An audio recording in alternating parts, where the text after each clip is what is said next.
Bitə, sirkiyə son qoymağın, kökünü kəsməyin yolunu göstərəcəm. Əgər evladınızın, özünüzün saçında, başında bit və sirkə varsa təhlükədəsiz. Çünki bu heç də zərərsiz bir həşarat deyil.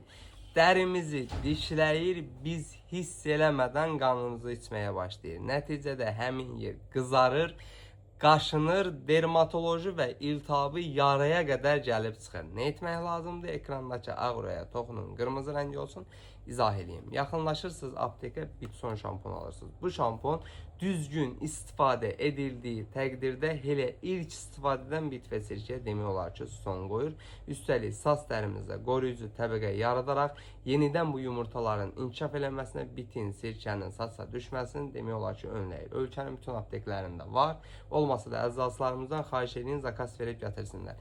Bu tipli videoların davamı üçün məni mütləq takip edin ki, sağlamlığınızın qeydinə qalan əzazınız balabanla hər zaman sağlam qalasınız.